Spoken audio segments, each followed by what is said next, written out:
One of them Eagles, baby. My man, Dajuan Bonds from Purple Label Luxury. Yeah. Right there. Don't forget the luxury. We was walking backwards to basketball.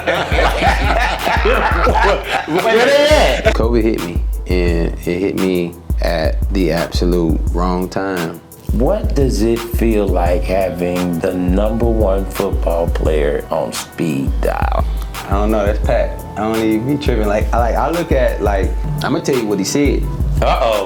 Word out the goat mouth. Go ahead. What's good, world? It's your boy, Big Jax. We are here with that KC Juice. The juice. Season 2 coming back at you. I got my main man, my co-host, my dog, the Stitch Wizard. What it Heath is. Porter in the house. What it do, Heathen? What you up to? Man, I'm so excited, man. We back on this thing. We about to make this happen. You hear me? Yes, sir. Let's get this. And so we got a special guest in the house today.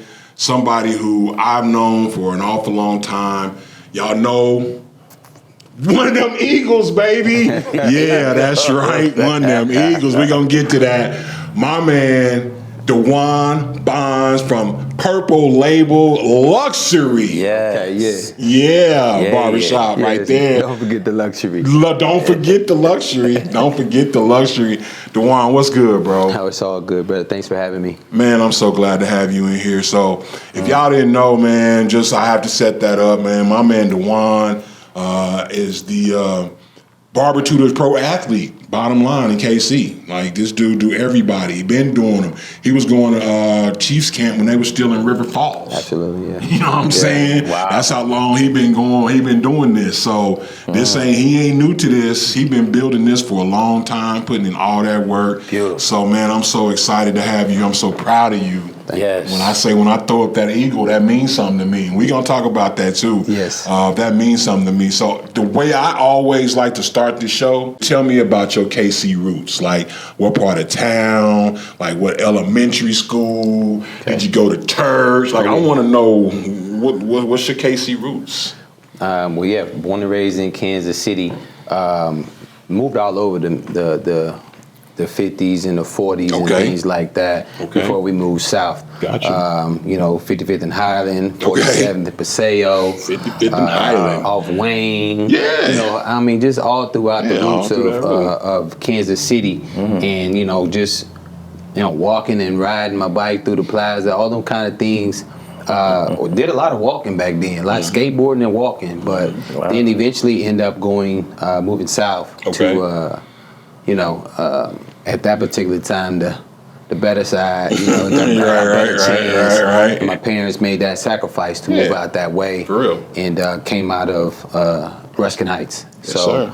That was that time period then when I met you, of course. Well, you was big to me, man. You was a senior when I was just a little pup. So, Yeah. For sure. And then, of course, man, church. All the time church. Gotcha. Try to fake sick so much church. Okay. Yeah. Where was y'all at? We was at Faith Mission.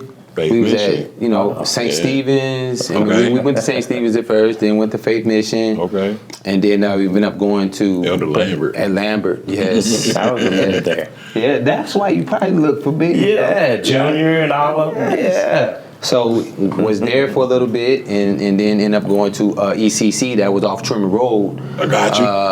Went there, and then we ended up a little closer to home was Grandview Assembly. Okay. So we went to Grandview Assembly that sat at the corner of Blue Ridge and 130th and Blue Ridge. If that's such a thing, I don't even know. But I know you're talking about. I know Grandview Assembly is. Yeah, so we went there until to my adolescent years, my elder adolescent years. Then I kind of went off on my own, found my home church. Yeah, you know what I mean? And bounced around a couple of different churches out in Overland, Olathe, until I found my current spot. Got you. So, as a kid, in high school, when I say that about throwing up that eagle, I don't know what it is about that time period, but all of us we're still close. A lot of us are still close, and we have a lot of pride in what we had. You feel me? And where we come from. I'll be honest with you. I was looking on your website, and when you look at the bios of yourself and even your other barbers, you say in your bio that you graduated from Ruskin. Yeah. Proud, like you said, proud. You know, and the good thing about that time period that we all came through is that we still stay connected right now. Yeah. Like the book is so important. You know, it helps keep everybody connected in what we actually are doing in life. You know, like you said, you can look at the bio and kind of see what one of us or each of us are doing, and then, you know, like whether it's like when you was a senior and I'm a freshman, from the time when I became a senior to the incoming freshman, to like, there's no way in the world, like technically in a lot of different eras and stuff, that you and I, being 4 years apart, still locked in. Right. You know, you got all kind of people like that's your age and older that and then younger than we all. Yeah. I was just on the phone with some other Eagles today just before we got here, and they were just like, hey, we got to get this reunion together. And then it don't matter if you from 89, if you from 95, or whatever it is, you an Eagle. Man, for real. And that's something, you know, I say all the time, bro. It felt like we grew up in almost a charmed time period. You know, you talk about your parents making the sacrifice, and so many of us, man, that's our story. Like, I started off on 46th and Lister, but my parents made that sacrifice to move out there because at that time the school district and all of the other reasons that it was better to have your kids out there. Right. And it's always funny, I think part of what keeps us close is because we all kind of had that kind of shared type of experience. We also know that part of that experience was a need to stick together because there are a lot of people who would say, oh, y'all just soft. Y'all from out there in them suburbs, you suburban ass dudes, you know what I'm saying? Yeah. Well, not us in Kansas. We was walking backwards through Bannister Mall. Where they at? I know they coming. AKA boys. Want to give a shout out to? I miss Bannister Mall. Yeah, man. Obviously, that was the best. Yeah, that was my first job as a kid. I was a janitor in Bannister Mall when I was 16. Wow. You feel me? I did not know that. Yeah, that was my first job. You saw everything. I saw everything, for real. Like that, at that time, that was such the place to be. It was. It was off the chain. So I love out south, bro. You can't even understand. Most people don't even get it at all.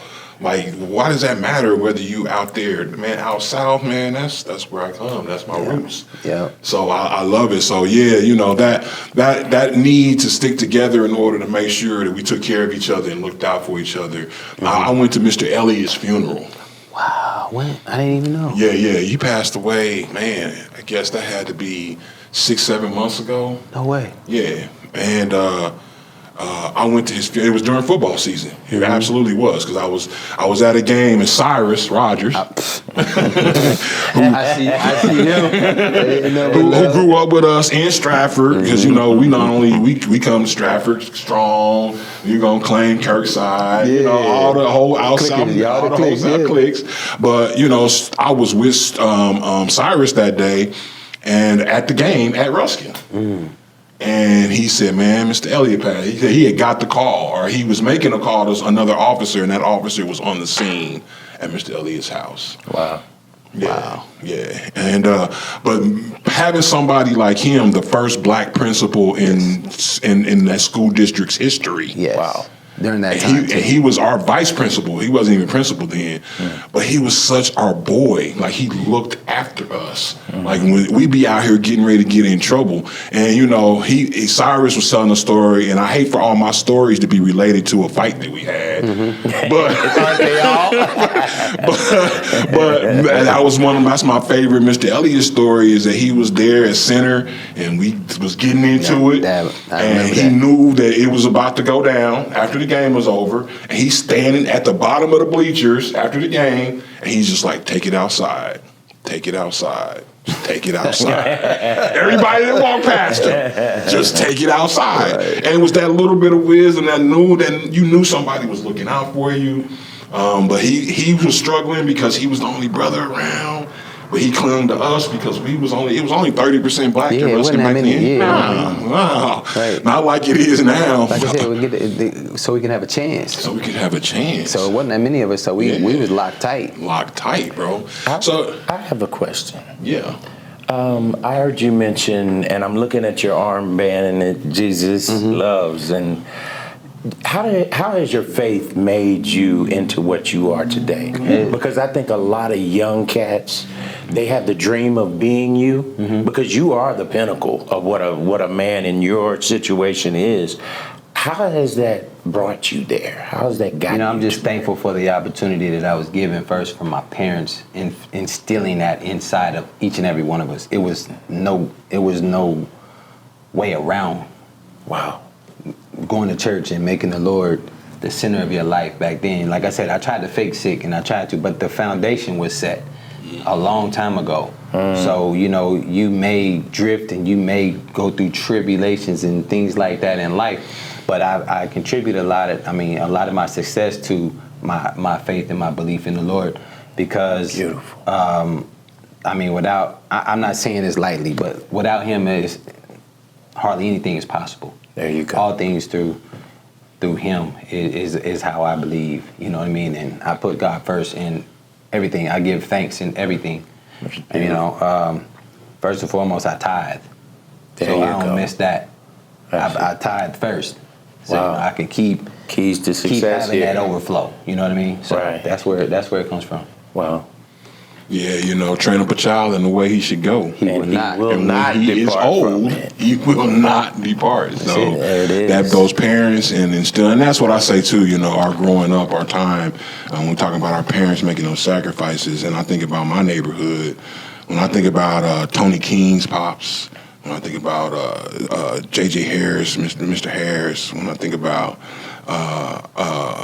all the dads in particular, Mr. Jones, Mark Jones's parents, father, all the Mr. Mathis, Mr. Johnson, Mr. Cochran, Mr. Strickland. Like, I'm just talking about in my neighborhood, bro. That's a lot. That's a lot. And these men were not going to allow you to just treat your neighborhood any kind of way. They weren't going to allow you to be out here wilding. They would not hesitate to not only correct you on the spot, but then you definitely don't want to tell your pops. You definitely didn't want them to tell your pops. So I appreciate men and what the role that men play, and how important it is to see these families be and see. And we're going to talk about your son. We're going to get there. We're going to get there. I would add this. I grew up in a neighborhood about 5-6 blocks from here. Not many men in that neighborhood. All of this was the OK Corral over here. I mean, bang, bang, shoot 'em up. I mean, I seen my first killing, I think, when I was 9 or 10. And it was like a war zone. There were no men in the neighborhood, though. Wow. You know what I mean? And so when I look at you guys that came from out south, it really does play a place in my life current today with dealing with my daughter and my son, because of playing that role that matters so much. And it's something I feel like it's like we were left out of this story in the whole concept of black. They tried to take us out of it. Oh, yeah, for sure. Because they know how important you see this strong black presence of men, you get men like this. Yeah. You know what I mean? Who reach for the stars. Yeah, that's a beautiful thing. Consider yourself blessed to have all of those fathers and dads in your neighborhood. I had one, my own dad. That's it. We was by Sycamore Park, right there by the school. I ended up moving on 113th and Marsh, so that's when I moved out of my mama's house. That's where I moved. So you're right there. Yeah, right there. You had a lot going on over there. That was great. All them dads. Oh man. And it is manifest in what we call the Stratford boys. Eddie Akers, who is now Dr. Edward Muhammad, the Swain Cofields, the Tony Stricklands, the Mark Jones, the Flip Jones, the Willie Normans, Chris Normans. You feel me? Yes. Like, all of these are the Stratford boys are all guys like in our general age range that are men right now that have families that are doing what they're supposed to do. Because it was important for us to do it because we had those type of examples. I can't let my dad down. So if I do my part, And Mark can't let his dad down. Yes. And Fred Womack and Sharon Womack, they can't let their dad down. And Tracy Johnson and Terry and Tim couldn't let their dad down. Yes, and so it just, man, it's so beautiful to see. I am so happy about and so proud of the way we grew up. I love it. And you know what? And to say this, you said two names, Willie and Chris. Willie and Chris Norman. Willie's daughter worked with me, and product of coming from good foundations and good homes is his daughter that worked with me. Yep, absolutely, for sure. So, once we get past into the high school years, like. What was your next step from high school? Did you graduate and go straight to barber college? What was your steps along from high school to get to you that young adult years? I love baseball, so I played baseball at a junior college for a year first. Okay. I went away to Highland JUCO. Highland, okay. Yeah, Highland, Kansas. So I went there for. Actually, it was a half a year because, I didn't really like it. It wasn't my style. So I left there and came back home and played baseball at Longview. Okay. Yep. Began to get burnt out with just playing baseball from a young age all the way to college and the commitment that it took. And I found myself losing the love for baseball and didn't want to go to school. And, I was just like, okay, so my moms being moms, she's like, well, you're not going to just sit around here. You're going to find something to do. Right. And I was like, what's that going to be? And she's like, why don't you be a barber? I was like, I don't want to be no barber. Now, I picked up the Clippers at 14. So I started putting Mr. Starks out of business. I started taking his business, and he started talking about, oh, that's Ron you? Starks, man. That's where I went and got my hair cut. Everybody. Yeah. You were there for all day. Oh, yeah. No, you could go in the morning and get a number, you might get number 31, and he might be on number 1. So it was going to literally go from 1 all the way to 31 before you was ready. You could call back and be like, what number you on? Oh, I'm on 20. Okay, I know I'm on. I got to go before I can get back in there. Every Saturday it was like that. Wow. Man. Every Saturday. My people, it's your boy Big Jax, and as y'all know, I gets down on the grill, and I know what good food is, and man, I got some heat for y'all. I can tell you where the best burgers, wings, barbecue, or really anything in the city, but let me tell you about the best hot dog in the city. KC Hot Dog King is not only a sponsor of the KC Juice podcast, but by far the best glizzy you can find in KC. So much so, they guarantee the best glizzy or your money back. So for all my people planning events and looking for a great catering option that everybody will enjoy, don't look any further than KC Hot Dog King. Voted best hot dog by the Kansas City Star 2 years in a row. From weddings to pool parties, they will cater it all. Follow them at KC Hot Dog King on Facebook, IG, and TikTok.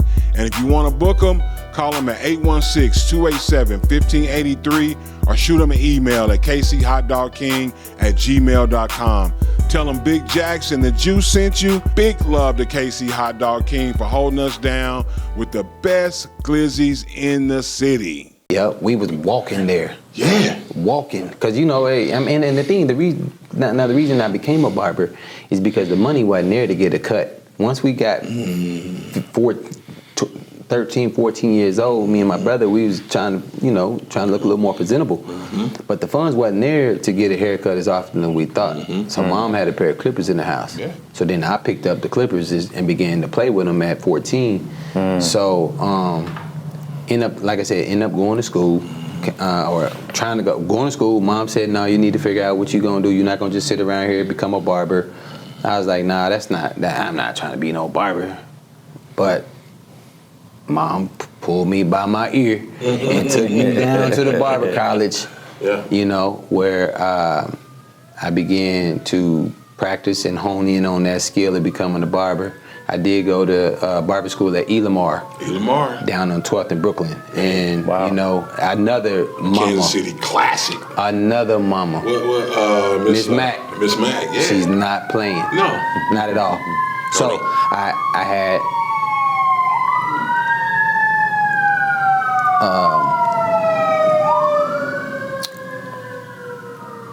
I had another mama. Yeah. You know what I mean? She got a lot of cats through Elamar like that. God fearing. Yeah. You know, bringing that word, opening the day with prayer. Yeah. Like like all of us, somebody gonna pray today. Wow. And it ain't gonna be her every day. So we opened it with Bible study. Then we began our lessons and everything. So went to Elamar, graduated at Elamar, and then began again. My aunt had a shop in Olathe where no one. I hope I'm not getting too far ahead of that. Okay. So right where we need to be, bro. So my aunt, she, her and my uncle, she was out there in Olathe, and I didn't know where Olathe was. We from where we from, and she's like, you need to come out here, go to Olathe. So I went to Olathe on my word. Now that's the thing though. You when you 18 years old, you gotta stand on your word. So I didn't want to go back. I had cats offering me opportunities that was crazy to come cut with them or cut for them, and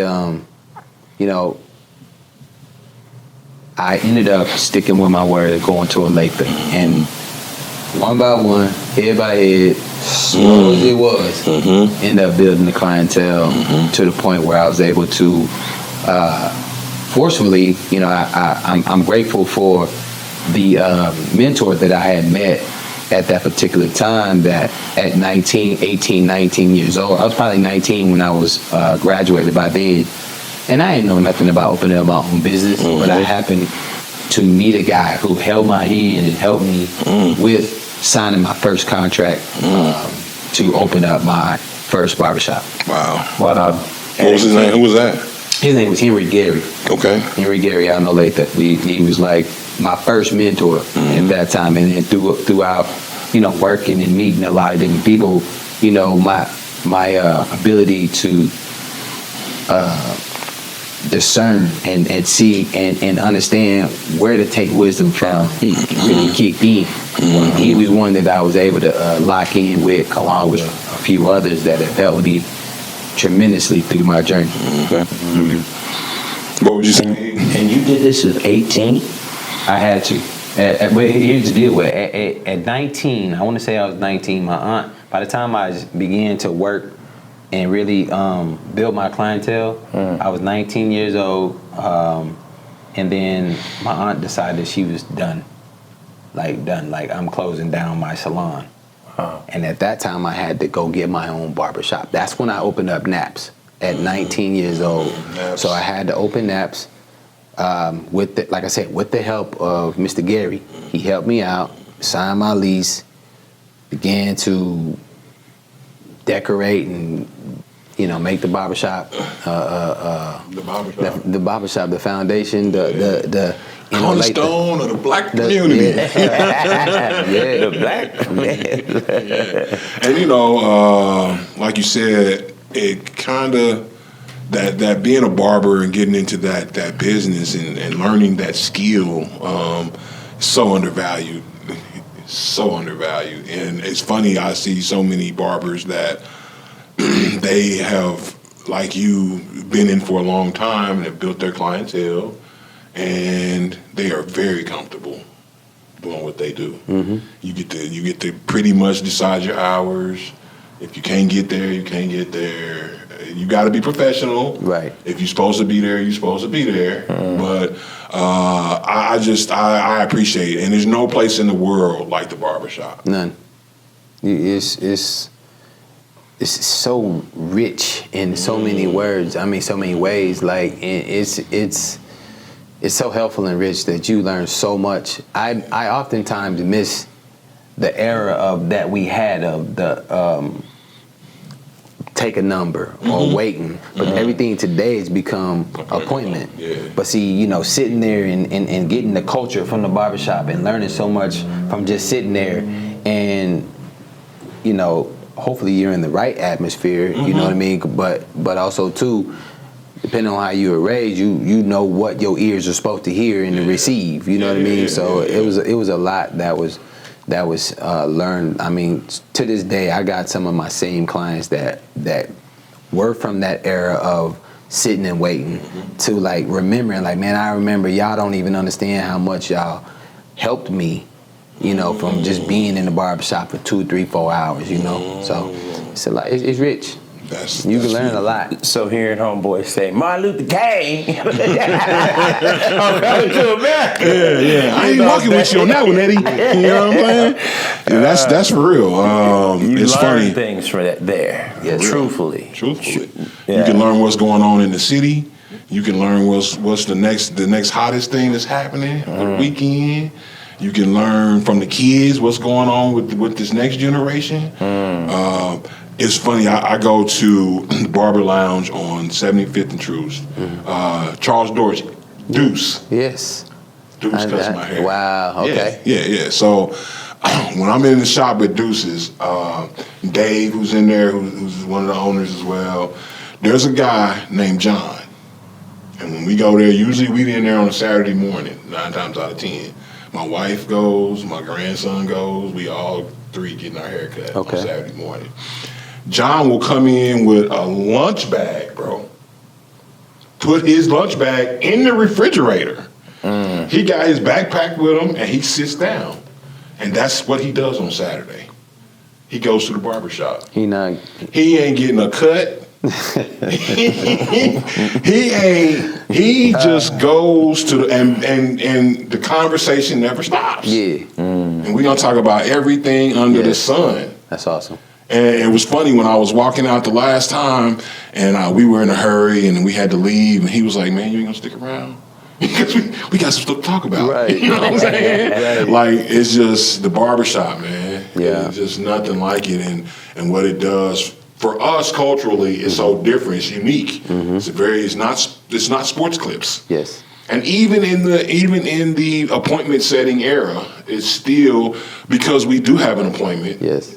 Now we have other people who normally have their normal appointment around that same time. So we actually see the same people every time we go.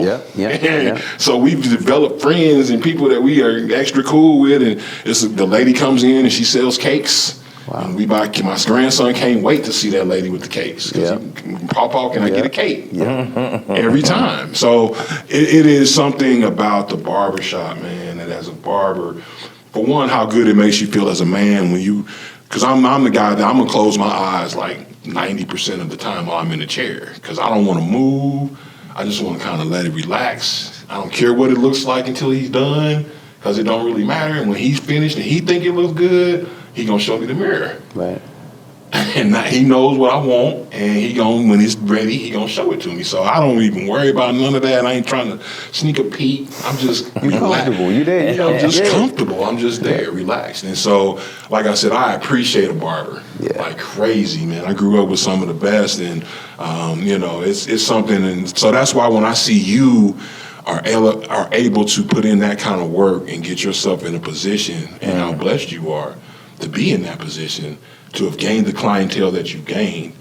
Because now you as the barber are not only operating your barbershop as the businessman, but there's so many additional perks that have come along. When I look up on the Super Bowl stage after the Super Bowl parade. Yes, Lord. There he is. There he is. Right there. Right there, I know baby. That guy. That's my dude. You hear me?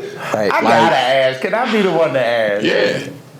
What does it feel like having the #1 football player in America on speed dial? I mean, you can just pick up your phone and say, "Hey, when you coming through?" How did you get that? I mean, you know what? Like, I don't know. That's Pat. I don't even be tripping. I look at it like I guess he like LeBron, like one LeBron, and like so whoever LeBron's barber is, and he probably like, hey, I can call LeBron. So I look at it like, dang, what would it be like for me to call LeBron and like have LeBron on speed dial? But I guess I have the hello. Same thing, you know what I mean? But I don't know. I just be like, all right, let's Pat. Let me just call Pat. I don't call Pat unless I need something from him, or he don't call me unless he needs something from me. You know what I mean? Well, I don't abuse that opportunity. You know what I mean? I just let him live his life because he I just remember one time I told him, I said, bro, get ready. Because you just want to be, it's going to come a time where you're not going to be able to go as you want to go. And he's at that time for where he can't just go to the grocery store. He can't go to the mall. He can't do things like that, like we can. So, you know, I don't bother him or nothing like that. And when I see him, I just, you know, I try not to talk football. Sometimes, you know, you can't help it, but you know, you try to talk about other things, family. And he's a great guy, man. Like family dude, is man. like it's unbelievable. He seems, and I don't know him personally, but he seems like a really good dude, man. Like, I always say that having his father being a professional athlete and him having the opportunity, it's kind of like you with him, in my opinion. Like, you've been cutting these players' hair for so long that in a way, even though he is Pat, he's just one more of the players whose hair you cut. When you in training camp, you just cutting hair. Like, that's what you do. Like, so it ain't really a big thing to you because you understand that these guys are just like all of us. And the way I treat things is, it doesn't matter if you're Patrick Mahomes or if you a practice squad player. I don't treat you no different. Right. If I need to come early or late for Pat, I'll come early or late for whomever that person is. I don't show preferentials at all. Or if you ain't him, then I'm not gonna do that for you, because one day you gonna be him. One day you gonna be something close. You know what I'm saying? So it just, everybody don't get there at the same time. Right. But you gonna get there. Yeah. But I don't treat you no different. No matter if you Pat or if you're, like I said, a practice squad player. So let me ask you this: do you think, first of all, are you an avid, like you a real football fan? Like you real Chiefs, like deep heart? Oh yeah, I'm in there. Yeah. I mean, I don't even go to the game. I may go to one game, and I got opportunity to go to them but I want to watch it on TV. First of all, I want to do a long distance critique. Like I want to look at my work, and then be able to see what I need to correct. I like passing the haircut. Yeah, it's different, and he likes it too. Yeah, it looks good. So I love the Chiefs, man. I watch I get up on a commercial and then I come right back down. So as a kid, having grown up here, I know for me, this run that we're on as Chiefs fans with this team is almost unbelievable. Like the idea that we've been to 5 Super Bowls, won 3 of them, when it took us 50 years from Super Bowl 4 to Super Bowl 54 to get one. Right. And the idea that we've been to 5 of them with 3 wins is absolutely crazy to me. Like, this is the greatest time to ever be a Chiefs fan. Ever. I mean, it is, and people tired of us though. But we finna if we finna come back, we coming back. Right back at you. I'm gonna tell you what he said. Word out the goat mouth. Go ahead. I'm gonna tell you what he said. What'd he say? He said this team better than last year. Yeah. He said improved in defense. He got more weapons than he had last year. You saw what we did last year. So you know what? If y'all tired of us now, then hey, bro. Wow. They kill me with Chiefs fatigue. Like, I don't care at all about y'all being fatigued with the Chiefs. Yes. Like, Didn't do it with Tom Brady. You did. They was tired of Tom too. I get it. No, I tell people all the time, I understand now why I always hated Cowboy fans. Because when they were dominant, when you this good, it's hard not to be. You want to see somebody else. Y'all want to see somebody else. Yeah, they like I want to see. I like Tom, but then I understand. Like you want to see somebody else. You tired of seeing the same person all the time. Like you might be. I don't know in baseball. You tired of the Dodgers. You tired of seeing LA in it all the time, or whoever. New York it was. New York, yeah, whoever it is. Which I saw you just cut Aaron Judge's hair. Yeah, that's fine. So you get a lot of out of town players that come through and get a cut while they're here too. So the way that's set up over there at the Royals is, the Royals of course set the barbershop up in the stadium for me, so I'm there. Gotcha. The sweet spot about it is the location of the barbershop, which, like the way baseball players go, they may go 17 to 20 days before they even get a day off. Wow. So, like a baseball, let's just take for example a 7 p.m. 6 to 7 p.m. game. You're not getting home till 12:30. You just go to bed, and then you got to get up the next day and do the same thing and be back at the park at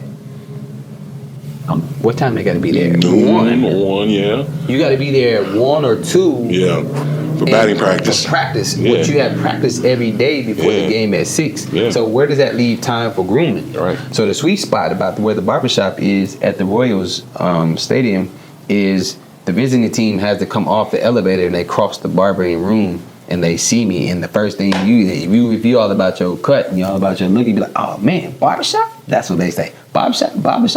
And next thing you know, they like, hey, who you got next? And not only do I do the Royals, but I do the opposing team. Got you. So Aaron's been coming to me, however long he's been, Or whatever he comes through here. Yeah, when he slides through. I mean, and the thing about it is all love. You don't even. All the times they don't really need a cut.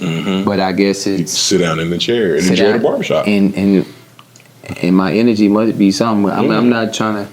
Yeah. But you don't need a cut.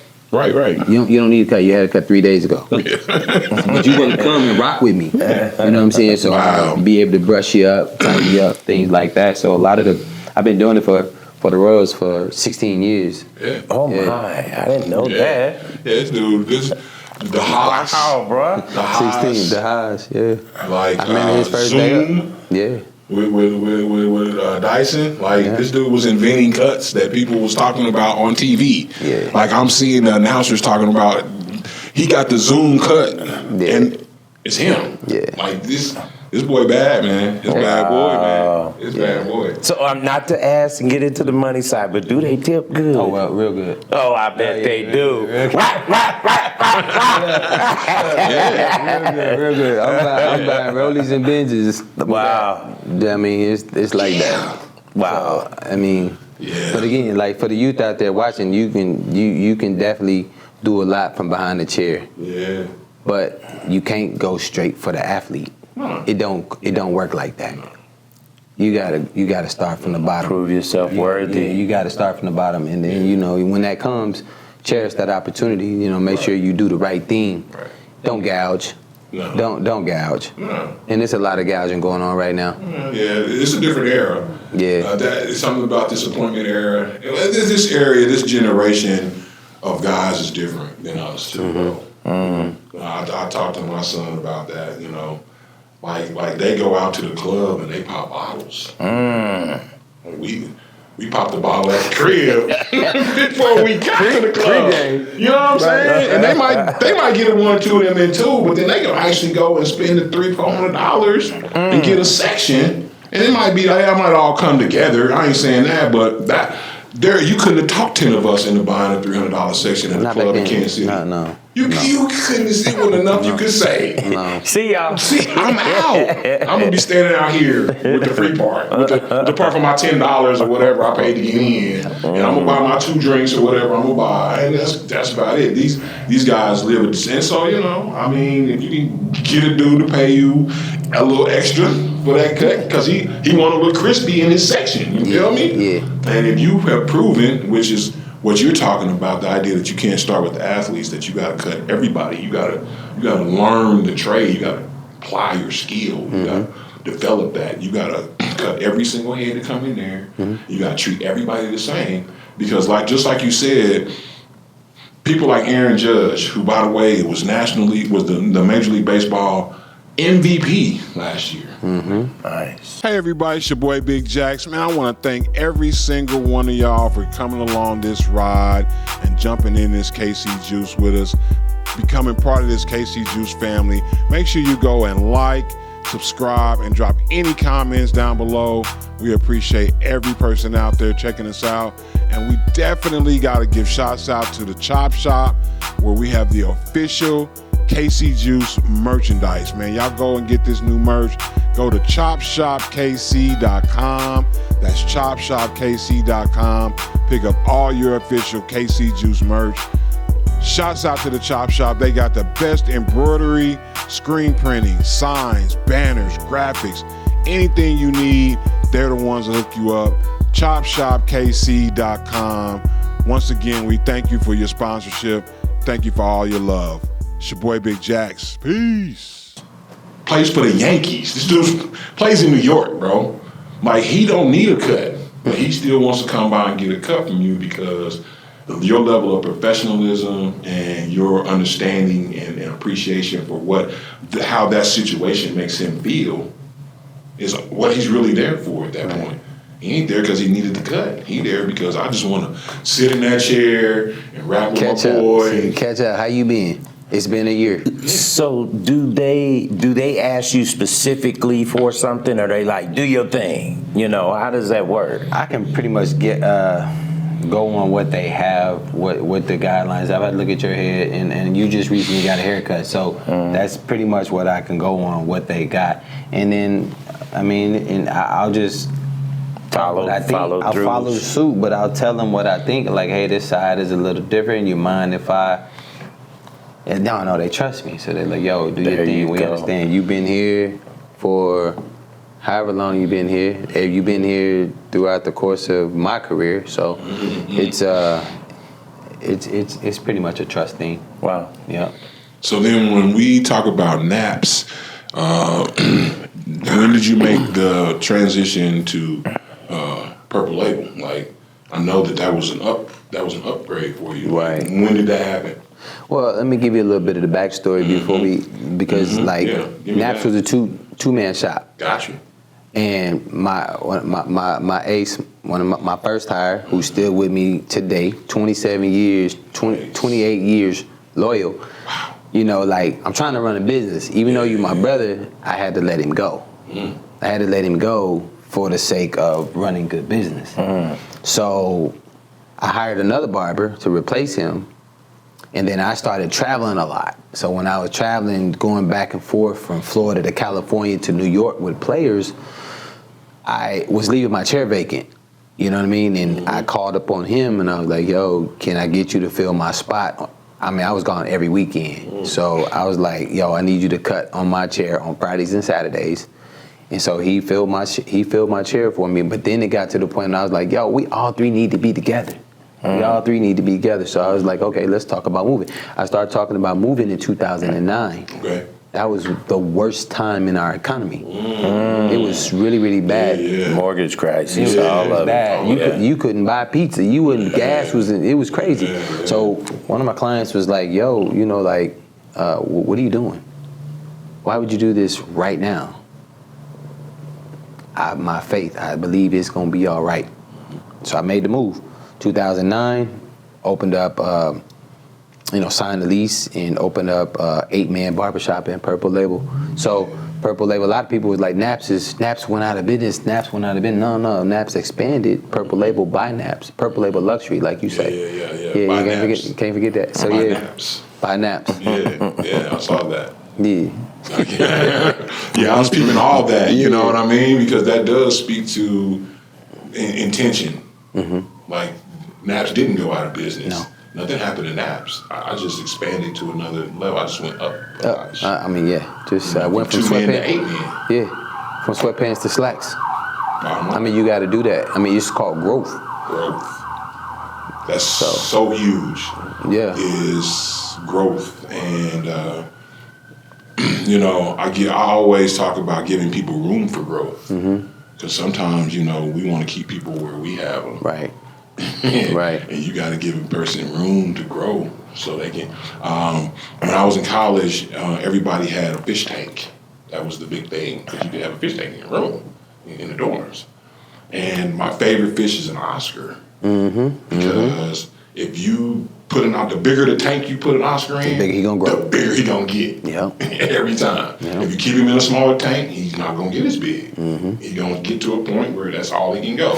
And then you drop him from the 10 gallon to the 20 gallon, he's gonna get bigger. Yeah. So if you give people room to grow, right, it makes such a difference in what they can become. So to see you go out here, go from Naps to now to Purple Label by Naps, to Purple Label Luxury by Naps, and setting that standard. Talk about what you have to do when you have somebody like Willie's daughter, that comes in to learn, and how do you teach her the standard that you set for Purple Label? Well, I mean, it's like the atmosphere. My energy sets the tone. My atmosphere sets the tone for everybody.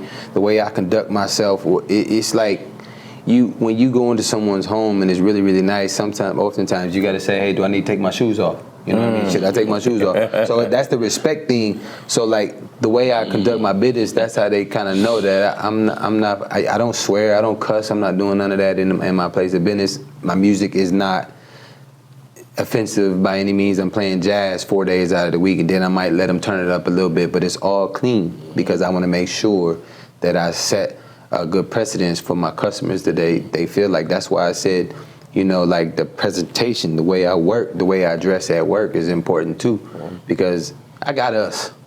I need everybody. Yeah. So in order to get everybody, I had to change my appearance.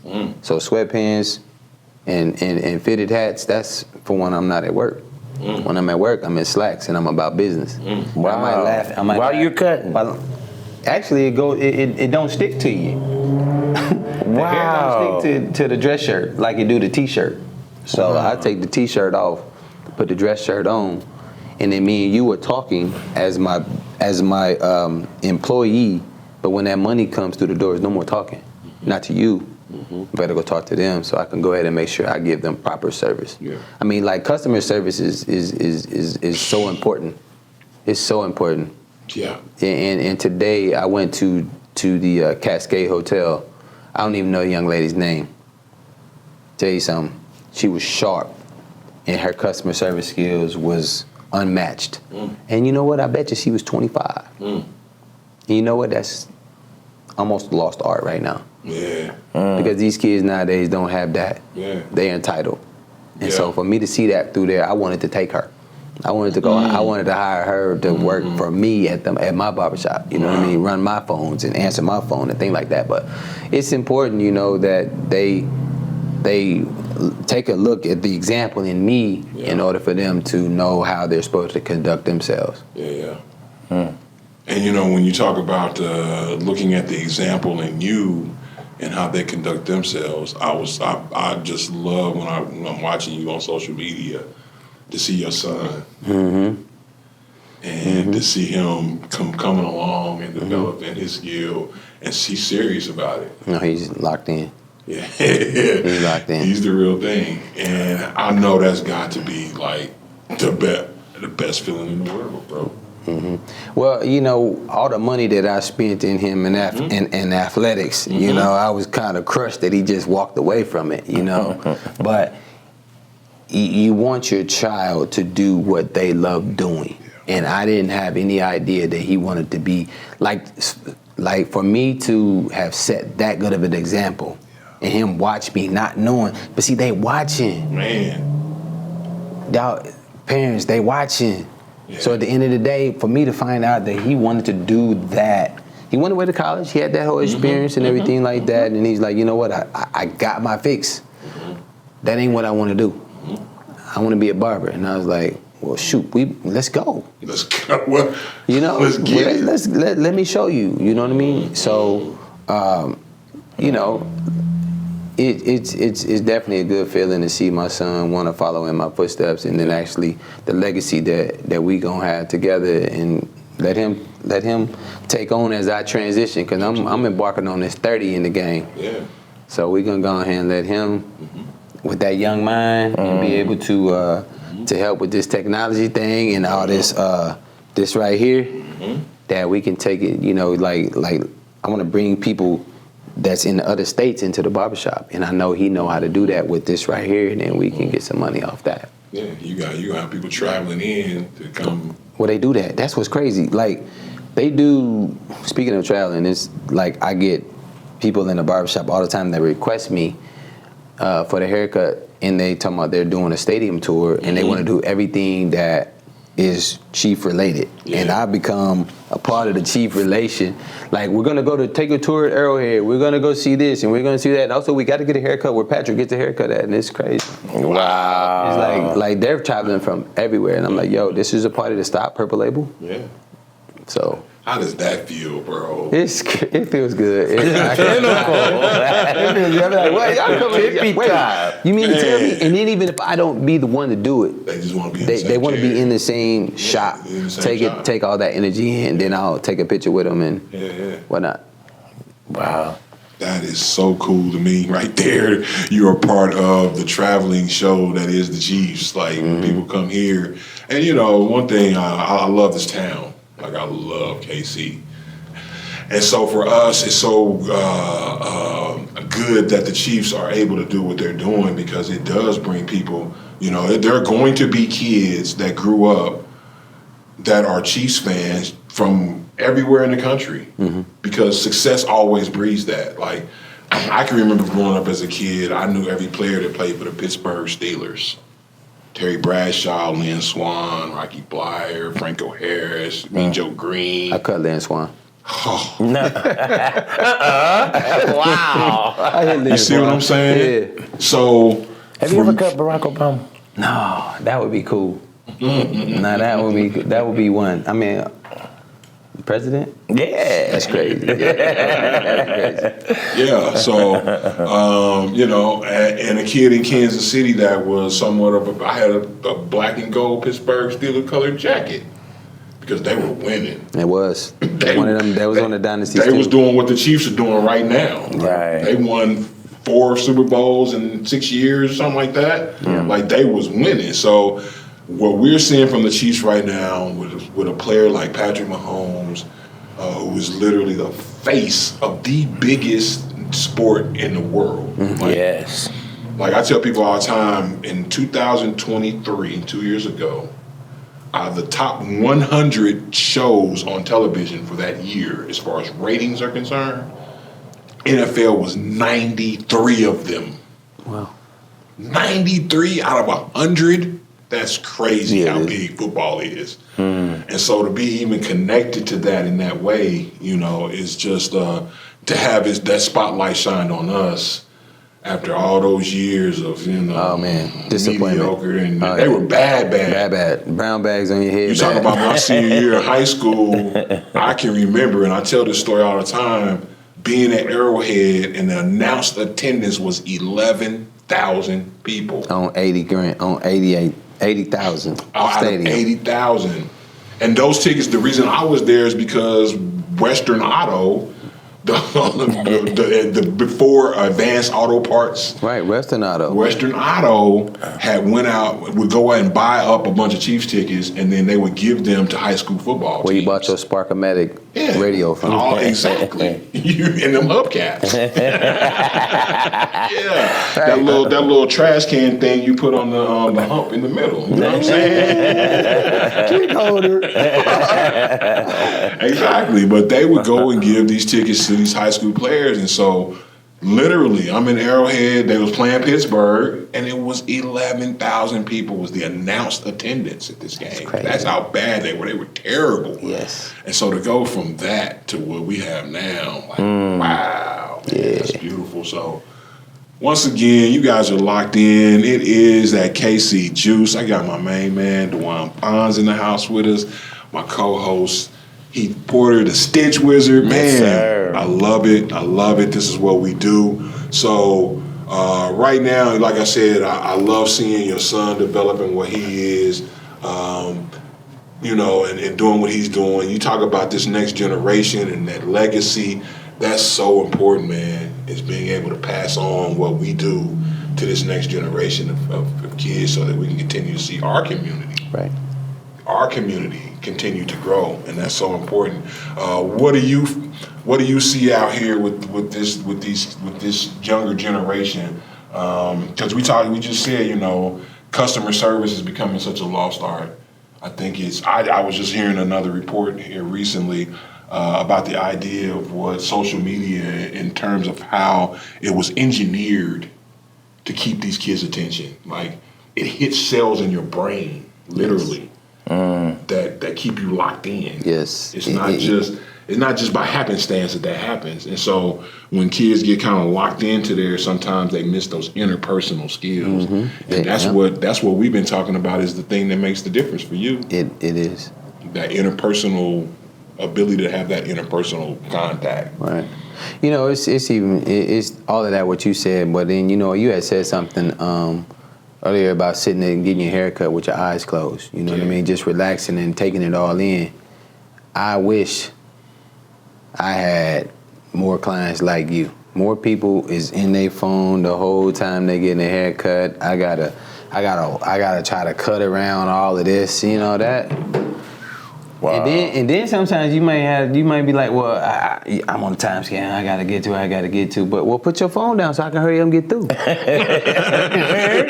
your phone down. I ain't got time to be doing like this, texting somebody, calling somebody. All these calls. Like have some time for where you can separate from this. Yeah. You know what I mean? Like, a lot of us need to practice that. It's tough for me even at times. Yeah. But, we so connected to this, and it's definitely doing something to this. Yeah. For where, if you can get away from that for a little bit, even, especially while you're getting a haircut, just 30 minutes away from that so you could just go ahead and relax, And enjoy it. And we had a conversation earlier about, even before we started, about the pandemic. Mm-hmm.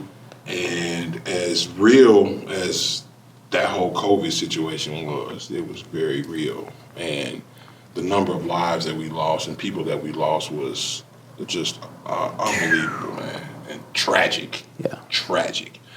But something about when everything came to a stop. Yes. And the time that you didn't have a choice. Like, I was at that time working at a residential facility, and all I did was go to work, come home. Literally. Go to work, come home. Ordered groceries offline. Yep. They got delivered. Yep.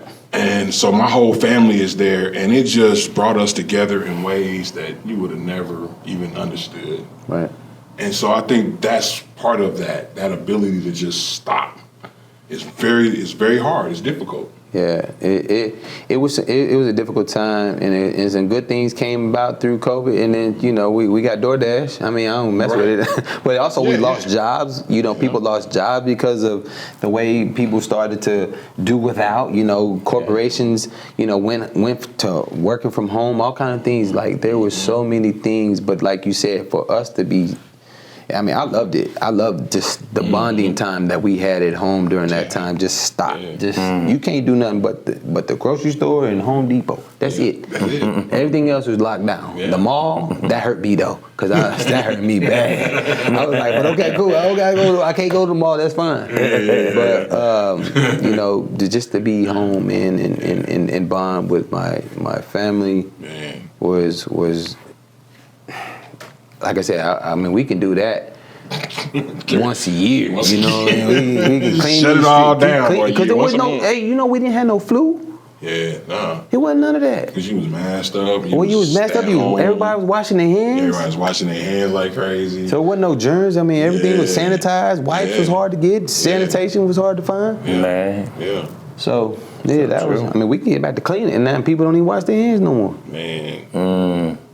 And that's one thing that I definitely, like you said, because of where I was working at, I'm working with people's food all day. And so I had to be extra.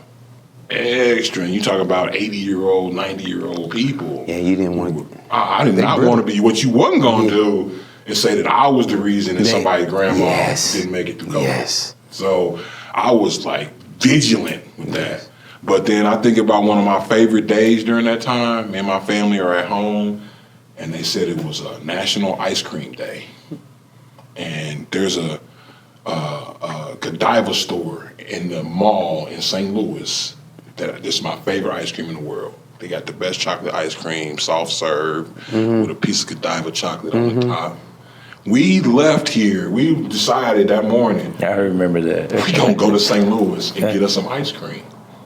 Because, I mean... Ain't nothing else to do. Nothing else to do. We all going to be in the car together. Yeah. Now, unfortunately, we get to St. Louis. The Godiva store didn't make it through COVID.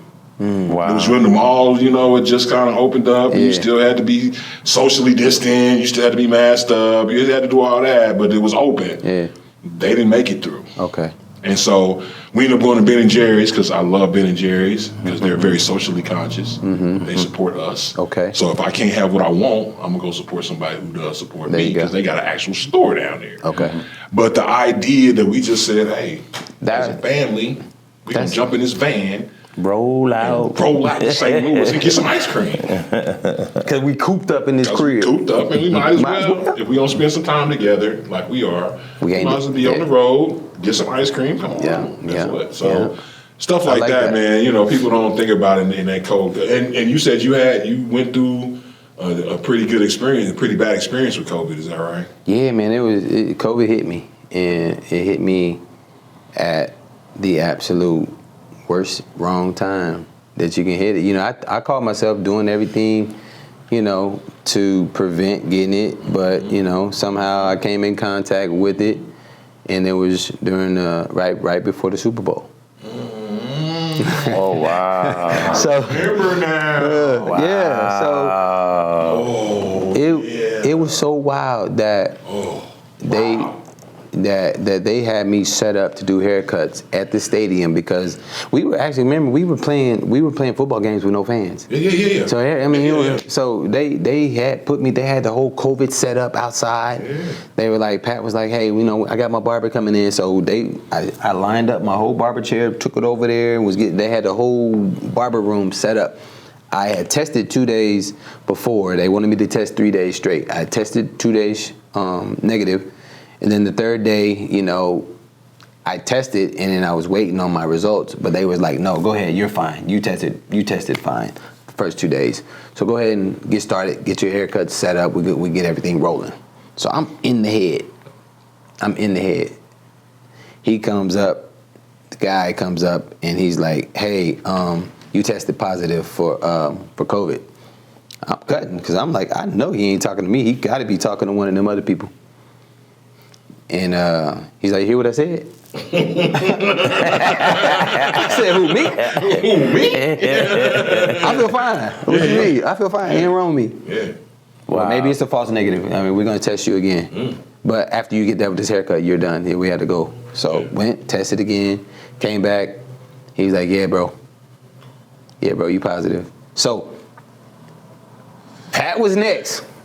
I had did like a couple of players on house call like before I had went that morning. You know what I mean? And so then I pack up my chair, so defeated. I pack up my chair and I'm like, dang, this ain't right. I feel fine. How the heck I got COVID? I don't got COVID. I'm over here fussing and fighting all the way home. And I get home and then I'm just like, yeah, you know, I got COVID. I had to pack up. You know what I'm saying? And so, you know, my wife at the time, she was like, well, shoot, let me get out of your way. Let's get you Let me that socially plastic distance room. for you. You and everybody else. By yourself. I'm like, hey, ain't nothing wrong with me though. You know what I'm saying? I got locked in a room. Yeah. Like real talk, 13 days. So I was sitting down. I had it for because after a while it kind of tapered down. We was cool after 8. Right. But I had the real strand in like 13 days, and so then I'm sitting in a room, and I'm like, this is crazy. This is how I knew I had it, because I was just for some reason gassing, and I didn't smell nothing. And then I was getting my food, and she fixed me food. I couldn't taste it. And I'm like, man, wait, this is for real. And then next thing you know, all the other symptoms came, and I'm in there like, and then we got the Super Bowl going on, and days before that, the media reports that Patrick Mahomes almost gets COVID, blah blah blah. Barber for the Chiefs, blah. Oh no! Hey, what's crazy is Entertainment Tonight called me. Wow. They wanted to, they was like, hey, we need the story. We know it's you, but we know it's you. And I was like, all right, well, what y'all talking about? What your producer talking about? Right. How much money is he gonna give me to talk? Right. You know what I mean? Yeah. And then he was like, oh, we give you $1,500. I was like, $1,500? No, thank you. No thanks. No, thank you. Not for everything that I got going on, man. Right. But yeah, man. So I remember that story. So that was it, man. Yeah. Where are you at right now? Like, what's on your agenda? You mentioned you've been 30 years in this game. Like, how much longer do you have aspirations maybe of doing something else? Do you think about what it would be like not to have to go cut every day? Not yet. Well, no, I mean, I think I love cutting so much that, you know, I may, you know, trim it down to just a few days a week, you know, and in order to do that, you know, the older I get, the less I need, you know, as far as financially. So, you know, I don't have to buy enough to do. I've bought enough, to be honest with you.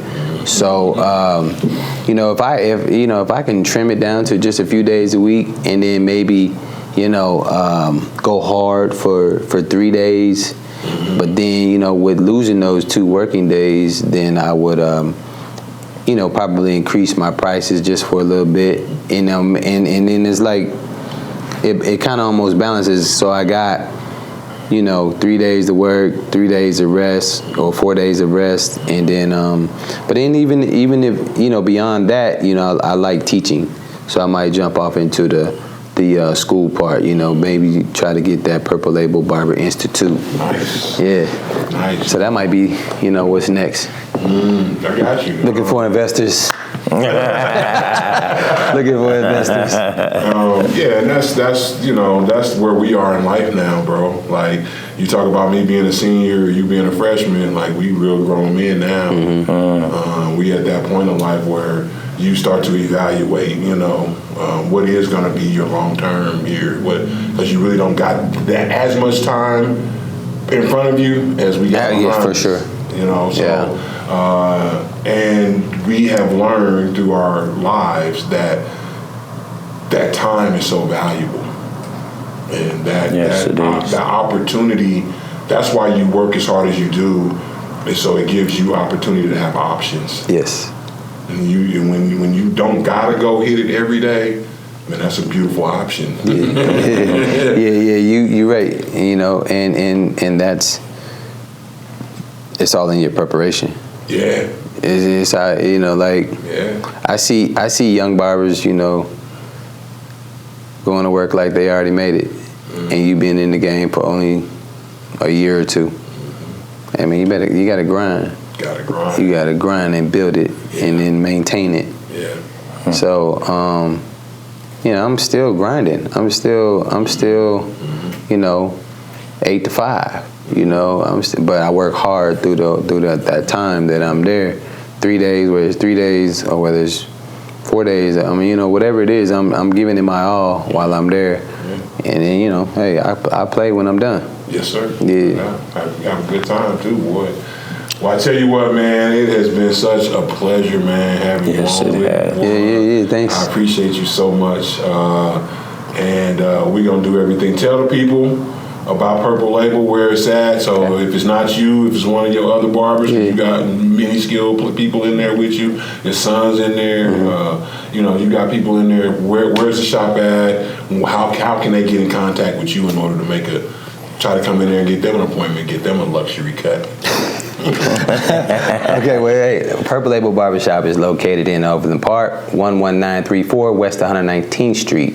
And we do things kind of old school still. You cannot, you know, make an appointment online or nothing like that. We still phone in everything. Nice. So phone in everything, call. You know, my books is kind of tight right now, but I do have 6 other barbers that work in the barbershop that have to pass the Purple Label approval stamp, which is mine, you know what I mean? That's for your professionalism and the way you cut, you know what I mean? So we definitely take pride in everything that we do in there, and to make sure that we are you know, professional and accommodating to everybody. Customer service is not dead at Purple Label. It may take us a little time sometime to call you back because, you know, we might be with the client or whatnot, and we do have an influx of a lot of calls. But no, we do, man. We come in, we take care of business, and if we ain't taking care of business, you get a little pow from me. Because I'm about that business. Sure. Yeah, man, we got to take care of people. It's the must. I love all the jerseys on the wall, bro. Yeah. Like your man cave at the crib must be just. Oh, it's crazy. What's your favorite piece of memorabilia? Well, I got everything got my name on it. You know what I mean? Everything is personalized to me. I got so many different, you know, pieces I do got some pieces in my safety deposit, but I mean in the vault. In the vault. Wow. Yeah, I got some. Give me one piece that's in the vault. That Aaron Judge bat, game used. Autograph. Don't got my name on it. Wow. So I got that piece. A nice piece. That's a nice piece, and then that's nice. I got a rookie Mahomes, some rookie Mahomes autograph stuff. Wow. So the thing about his autograph is when he was a rookie, you could actually like see the difference. See and understand what he was signing. Mm-hmm. Today it's just a hook and a hook. Mm-hmm. Like he didn't sign so many autographs over the years that he don't even. It's like hurry up. You know what I mean? Yeah, but actually, to actually see the P and the T and the M and all of that. Yeah, Patrick too, bro. The Patrick. So yeah, I got some pieces, man. Yeah, I saw on your website the Pat signing the Clippers. Oh yeah, like that was the best. Yeah. I don't know what happened this year. That was our go-to. That was our thing. Oh like, God, that's like if I had that woman sticking him with that pen. If I had that woman that was just jabbing him all game long. Yeah. Did you see that? Yeah. That's crazy. Crazy. Yeah, but you know. Man, well, I tell you what, man, this has been great, man. I appreciate you plugging in with this KC Juice, man. Thank you so much. I just wanted to say, as a 25-year business owner myself, mad respect. Thank you. For you being at the top of your game. So many of us get almost to where you are, and they fall apart because they believe they've already gotten there. And you've shown that you can maintain it. And that is something that I look up to. Thank you. You know what I mean? So keep going. Don't ever give up. Open some more. That's what I want to hear you say. Open them all around the country. That's where you need to go with it, because you've got the name. You've got what it takes. Okay. You've got the head. Mm-hmm. Use that. Keep going. Thank you. I receive that. Absolutely, my brother. I receive it. I do got a lounge, though. Hey, I do got a private lounge. What? You throwing events in there? I think I saw you on something. Yeah, we throw events, and then it's members only. So private lockers, members only. It's called the Mole. The what? The Mole? The Mole, members only lounge, MOL. What do moles do? The Mole. What do moles do? Dig out there. We underground, private. Yeah. That's cool. Well, I tell you what, y'all make sure y'all hit us up on all the social medias as well for that KC Juice. And y'all make sure y'all keep it locked in right here. We're going to be back with more and more and more as we continue to grow this thing. I'm just so excited about what we're doing.